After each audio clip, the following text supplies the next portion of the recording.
प्यारे दोस्तों, आपका स्वागत है आपके अपने परिवार ध्यान आईएएस अकेडमी में।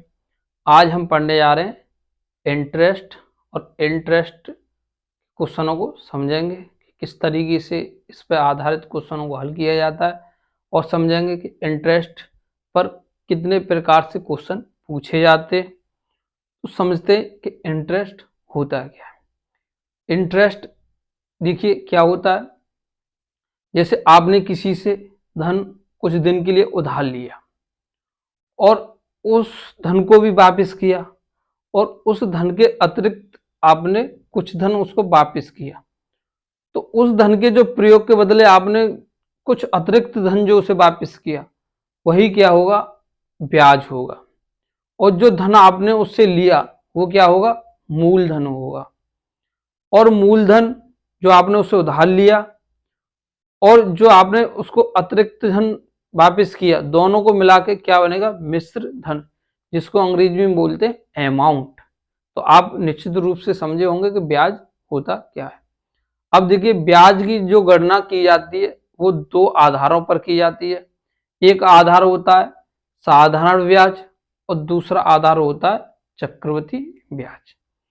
और इनको समझेंगे और समझेंगे कि ब्याज के कौन कौन से पार्ट होते हैं। जब हम ब्याज की गणना करते हैं तो हमको किन किन चीज़ों की ज़रूरत पड़ती है। देखिए आपको मूलधन होना चाहिए, अब जिस दर पर धन दिया है वो दर होनी चाहिए, कितने समय के लिए दिया गया, और इस सभी से क्या निकलेगा आपको, या तो एसआई निकलेगी या सीआई निकलेगी, या तो सीआई या एसआई प्लस प्रिंसिपल मिला के क्या बनेगा, अमाउंट। तो समझेंगे कि इनको किस अक्षर से डिनोट करेंगे जब कैलकुलेशन करेंगे, जो कि आपको कैलकुलेशन करने में आसानी रहेगी। तो समझते हैं। देखिए हमने आपको बताया कि इंटरेस्ट हमेशा मूलधन पर दिया जाता है। आगे बताया कि पार्ट ऑफ इंटरेस्ट, ब्याज के दो प्रकार हैं, एक एसआई और दूसरा सीआई। एसआई साधारण ब्याज और सीआई चक्रवृद्धि ब्याज। उसके बाद में हमने आपको बताया कि ब्याज किस पर काउंट की जाती है, मूलधन पर। तो मूलधन को क्या बोलते हैं, प्रिंसिपल, और प्रिंसिपल को किससे हम डिनोट करेंगे, पी से। उसके बाद में हमने बताया कि दर, एक दर होती है कि इस दर पर धन दिया जा रहा है या आपने इस दर पर धन लिया, और दर को किससे डिनोट करते हैं, आर से। इसको अंग्रेजी में बोलते हैं रेट। अब देखिए दर जो होगी वो किस में होगी, परसेंट में होगी। और परसेंट को हम किस तरीके से लिख सकते हैं, आर अपॉन 100, क्योंकि आपको जो रेट है वो ही परसेंट में दिया गया है, तो परसेंट को आर अपॉन 100 लिख सकते हैं। और इसी तरीके से क्वेश्चन को हल करते हैं तो लिखा जाता है। आपको हमने बताया कि धन कितने समय के लिए दिया जा रहा है, तो जो समय होगा उसको अंग्रेजी में बोलेंगे हम टाइम, और टाइम को किससे डिनोट करेंगे, टी से। अब टी को तो हम, साधारण ब्याज होती है उसमें हम टी को संकेत के रूप में प्रयोग करेंगे, मगर जब चक्रवृद्धि ब्याज प्रयोग करते हैं तो जो हमारी समय होता है वो किससे डिनोट करते हैं, एन से। या हम यहां पर क्या कर सकते हैं, टीवी, टी या एन। जनरली जो फार्मूला होता है उसमें हम टी को किससे डिनोट करते हैं, समय को किससे, एन से। तो हमने यहाँ आपको बता दिया कि एन बराबर सी आई। अगर सी आई दिया, पूछा है या दिया है, तो हम समय को एन से, एन मान के क्वेश्चन को हल करेंगे। एन बराबर जो होगा वो समय होगा। अब देखिए समझेंगे कि अमाउंट, अमाउंट को किससे डिनोट करेंगे, ए से। अमाउंट क्या होता है कि जो आपका क्या होगा, इंटरेस्ट होगा प्लस प्रिंसिपल क्या होगा, अमाउंट होगा। अब इंटरेस्ट दो हो सकते हैं, या एसआई हो सकता है या सीआई हो सकता है। तो देखिए अमाउंट दो तरीके से, एक एसआई अमाउंट और एक सीआई अमाउंट, ये भी हमने समझा। अब ये सभी बातें हमने समझी। अब समझेंगे कि हमने आपको बताया इंटरेस्ट के पार्ट, पहला था एसआई और दूसरा था सीआई। समझेंगे अब साधारण ब्याज की, एकदम साधारण ब्याज होती है, हर वर्ष समान होती है।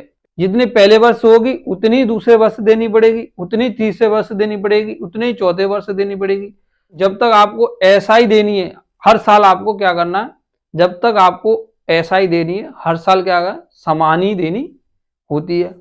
तो देखिए इसके लिए फार्मूला क्या है, P R percentage into T बराबर एसआई। अगर हमको एसआई निकालना है तो हम क्या करेंगे, प्रिंसिपल पर हमने बताया कि दर आपकी काउंट की जाती है कि इतने रुपयों पर इतनी दर से इतने समय के लिए हम आपको धन दे रहे हैं या आपसे धन ले रहे हैं।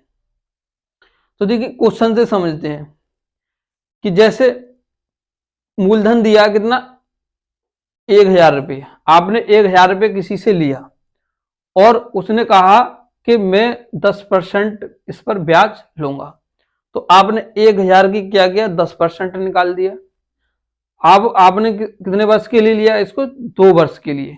तो देखिए क्या करेंगे कि हमने 1000 का 10% निकाला तो कितना निकलेगा, 1000 का 10%, 0 से 0, 0 से 0, कितना निकला, 100 रुपये। अब 1 साल का कितना निकला, 100 रुपये, क्योंकि ये 100 निकला, ये तो 1 साल का है। अब उसने कहा कि 2 साल के लिए आपने उससे धन क्या लिया, उधार लिया, तो क्या करेंगे इसमें, 100 इंटू 2 बराबर 200। तो देखिए इसी तरीके से क्वेश्चन को निकाला गया, 1000 रुपये पर 10%, परसेंट को हमने बदला किसमें, फ्रैक्शन में, r अपॉन 100 इंटू कितने, 2 वर्ष के लिए, तो कितना निकला इसमें हमारा इंटरेस्ट, 200 रुपये। और कौन सा इंटरेस्ट निकला, एसआई।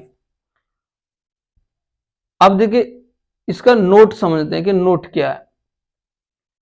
साधारण ब्याज पर पहले वर्ष का जो ब्याज होता है वही दूसरे या तीसरे या चौथे वर्ष का होता है। हमने आपको बताया कि पहले वर्ष का भी एसआई, दूसरे वर्ष का भी एसआई, तीसरे वर्ष का भी एसआई, या कोई भी वर्ष का आपको एसआई पूछा जाता है तो वो क्या होगा, समान होगा, वो समान होगा।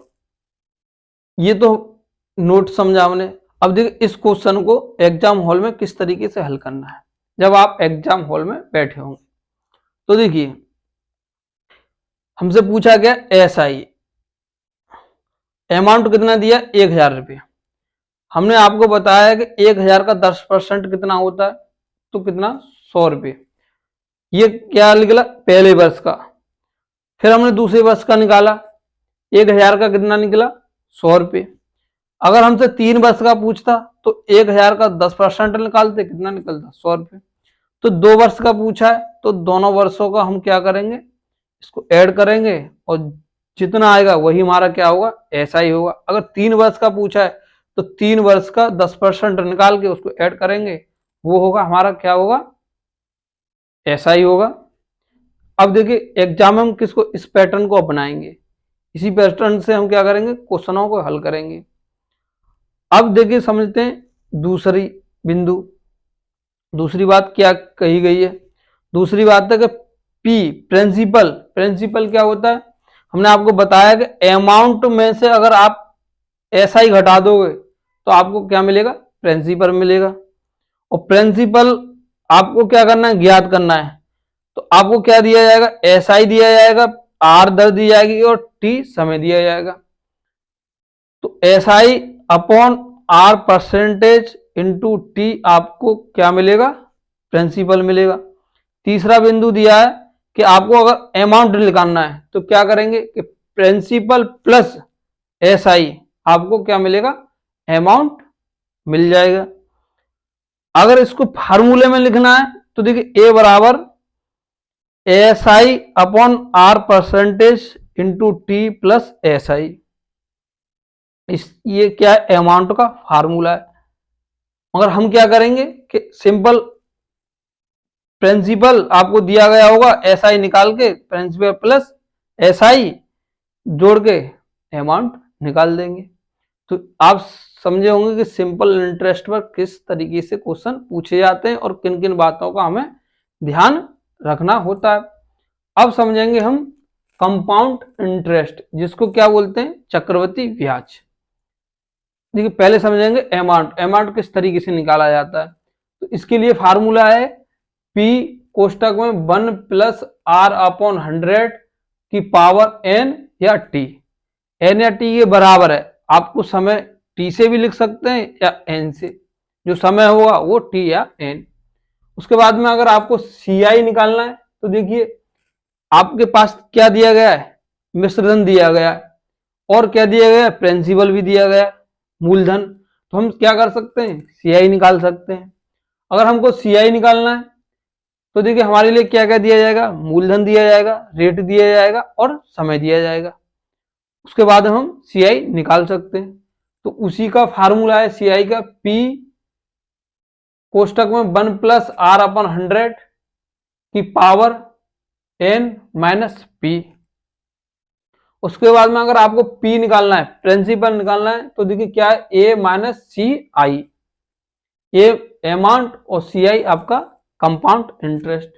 ये तो क्या रहे, 4 फार्मूले रहे, इनको आपको क्या करना है, याद भी करना है, क्योंकि बेसिक कंसेप्ट भी जरूरी है। बगैर बेसिक कंसेप्ट को के बिना आप जो शॉर्ट ट्रिकें होती हैं, अपने जो लॉजिक होते हैं, उनको आप नहीं लगा सकते, क्योंकि उनको लगाने में फिर आपको क्या होगी, कठिनाई होगी। अब समझते हैं उदाहरण। यहां हमने समझा, उसी डाटा को लेके यहां समझेंगे। प्रिंसिपल माना हमने 1000 रुपए, रेट हमको दिया कितना, 10%। 10% को किस तरीके से लिखते हैं, 10/100। उसके बाद में समय कितना दिया है, 2 साल। पूछा क्या है, CI। तो देखिए हमें क्या निकालना है, CI।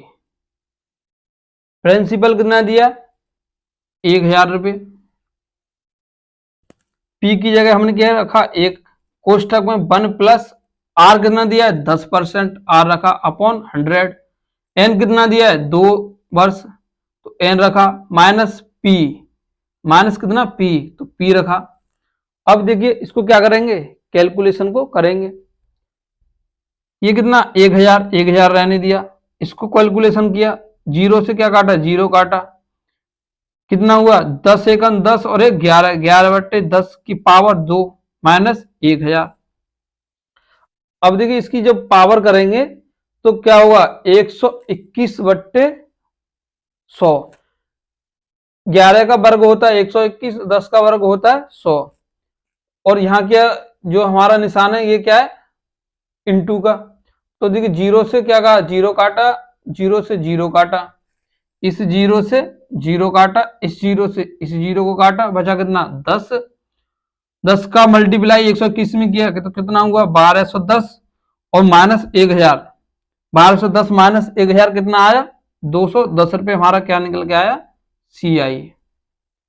तो समझे कि CI किस तरीके से निकालना है। अब जब CI आपका निकल के आ गया, अगर हमसे पूछा है क्या, अमाउंट, तो अमाउंट किस तरीके से निकालेंगे, अमाउंट और किसका निकालना है, कंपाउंड इंटरेस्ट का। तो देखिए प्रिंसिपल प्लस क्या होगा, CI। तो हमें अमाउंट पूछा है, प्रिंसिपल कितना दिया है, 1000 रुपए, और CI कितना आया, 210 रुपए। तो कितना निकल के आया कि 1210 रुपए हमारा कितना क्या हुआ, अमाउंट हुआ। इस तरीके से हमने अमाउंट, प्रिंसिपल तो दिया ही है, ऐसा ही हमने निकाल लिया। और अमाउंट अगर आपसे पूछा है कि अमाउंट कितना होगा, तो अमाउंट भी निकाल सकते हैं और आप CI भी निकाल सकते हैं। तो इस क्वेश्चन को हमने अच्छे से समझा। अब इस पर कुछ आधारित जो बातें होती हैं CI की, उसको समझेंगे। देखिए दिया है नोट में, चक्रवृद्धि ब्याज में ब्याज पर ब्याज जोड़ी जाती है, अर्थात पहले वर्ष का चक्रवृद्धि ब्याज दूसरे वर्ष के लिए मूलधन बन जाता है, तथा पहले 2 वर्ष का चक्रवृद्धि ब्याज तीसरे वर्ष के लिए मूलधन बन जाता है, तथा पहले 3 वर्ष का चक्रवृद्धि ब्याज चौथे वर्ष के लिए मूलधन बन जाता है। इसको सिंपल भाषा में समझते हैं। आपसे कहा कि चक्रवृद्धि ब्याज पर गणना करनी है मूलधन की, और पूछा कि चक्रवृद्धि ब्याज क्या होगी। आपको कोई भी वर्ष दे दी गई है, जैसे आपको अगर पहले वर्ष का निकालना है। तो देखिए पहले वर्ष का CI और पहले वर्ष का SI समान होता है। अगर आपको CI 2 वर्ष का निकालना है तो किस तरीके से निकालेंगे कि जो पहले वर्ष का क्या निकलेगा, CI निकलेगा, उस पर भी आपको ब्याज की गणना करनी पड़ेगी। जैसे 1000 का पहले वर्ष का CI कितना निकला, 100 रुपये, दूसरी वर्ष का और पहले वर्ष का CI, पहले वर्ष का 100, दूसरे वर्ष का 100, कितना हुआ 200। अब आपको जो पहले वर्ष का जो CI है उस पर भी ब्याज की काउंटिंग करना है। तो पहले वर्ष का जो CI निकालेंगे उस पर ब्याज की काउंटिंग की हमने, कितना निकल गया है, 100 का 10%, 10 रुपये। तो ये दोनों मिलके दूसरे वर्ष क्या हो जाएंगे, मूलधन हो जाएंगे। अब पूछेगा आपको तीसरे वर्ष का CI, तो तीसरे वर्ष का CI निकालना है हमें। तो क्या करेंगे कि पहले वर्ष का तो हमने क्या निकाला, 10 रुपये निकाला, क्या CI, पहले वर्ष का जो इंटरेस्ट था उस पर हमने 10 रुपये निकाला CI, और पहले वर्ष का जो मूलधन पर इंटरेस्ट था वो कितना था, 100, दूसरे वर्ष का इंटरेस्ट था वो था 100, टोटल मिला के 200। अब हमको 10 रुपये में भी क्या लेना है, CI निकालना पड़ेगा। 10 का हम CI निकालेंगे। तो देखिए 3 वर्ष का CI कितना होगा, पहले वर्ष का जो इंटरेस्ट, दूसरे वर्ष का जो इंटरेस्ट, तो पहले वर्ष का 100, दूसरे वर्ष का 110। अब देखिए जो तीसरे वर्ष निकला उसको या साधारण वर्ष मान लो, तो तीसरे वर्ष कितना निकला, 100। अब देखिए 10 पर भी हमने क्या निकालेंगे, परसेंटेज, 100 पर भी लेंगे पहले वर्ष के पर, और देखिए 10 पर भी लेंगे, तो 100 का 10 और 10 का 1 कितना होगा, 100, 10, 1, 111 रुपये हमारे तीसरे वर्ष का CI होगा। और टोटल कितना होगा, टोटल होगा 100, 110 और 111, कितना हुआ, तो 321 रुपये टोटल CI 3 वर्ष का हुआ। इस तरीके से आप मौखादी निकाल सकते हैं, मगर जब डाटा कैसा होता है, फ्रैक्शन में होता है, तो उसके लिए हम क्या कैलकुलेशन करते हैं। अब कैलकुलेशन करते हैं तो उसको हमें थोड़ा समय लग सकता है, तो कोई बात नहीं, आपका आंसर राइट आना चाहिए। अब देखिए इस क्वेश्चन को हमने किससे किया, फार्मूले से किया। अब करेंगे इसको हम एक मेथड से, जो होगा एक आसान मेथड। देखिए हमें क्या निकालना है, CI, और प्रिंसिपल कितना दिया है, 1000 रुपये। 1000 का 10% निकाला, कितना है, 100 रुपये। 1000 का 10% निकाला, कितना है, 100 रुपये। ये पहले वर्ष का क्या इंटरेस्ट है, ये दूसरे वर्ष का इंटरेस्ट है। अब देखिए हमने बताया आपको पहले वर्ष का इंटरेस्ट प्लस दूसरे वर्ष का इंटरेस्ट, और निकालना है हमें क्या, CI। तो पहले वर्ष के इंटरेस्ट पे हम क्या करेंगे, 10% ब्याज लेंगे। इसमें क्या होता है, ब्याज पर ब्याज देनी होती है। इस पर हमने 10% निकाला, तो कितना आया, 110 रुपये, और टोटल कितना हो, 100, 100 और 10, 200, हमारी CI निकल के आई 210 रुपये। इस टाइप के क्वेश्चन पूछे जाते हैं ब्याज पर आधारित जो हमारा चैप्टर होता है। अगली क्लास में हम क्या करेंगे कि इसके जो क्वेश्चन होते हैं पहले समझेंगे, CI के क्वेश्चनों को, इस पर जितने प्रकार के क्वेश्चन पूछे जाते हैं उनको हल करेंगे, और फिर उसके बाद में हम इस सेशन के बाद में हम क्या करेंगे, फिर कंपाउंड पर आधारित क्वेश्चनों को हल करेंगे, और इस पर जो फिर प्रैक्टिस सेशन होगा उसके जो क्वेश्चन है उनको हल करेंगे, और फिर इस तरीके से फिर अब हम अपना ब्याज जो इंटरेस्ट वाला चैप्टर है उसको फिनिश करेंगे, और फिर उसके बाद में एक नया अच्छा सा चैप्टर आपके लिए लेके आएंगे। इंटरेस्ट हमको इंटरेस्ट के साथ पढ़ना है, जोश और जुनून के साथ पढ़ना है, जिससे कि कोई क्वेश्चन आपका गलत ना हो, आप उसको चुटकियों में हल करें। यही हमारा इस क्लास का और आने वाली सभी क्लासों का उद्देश्य होगा, और इससे कि आपका सिलेक्शन जल्दी हो, आप अपने घर में खुशियां लाएं और मस्त रहें, जबरदस्त रहें, स्वस्थ रहें। दोस्तों जय हिंद, जय भारत, टेक केयर।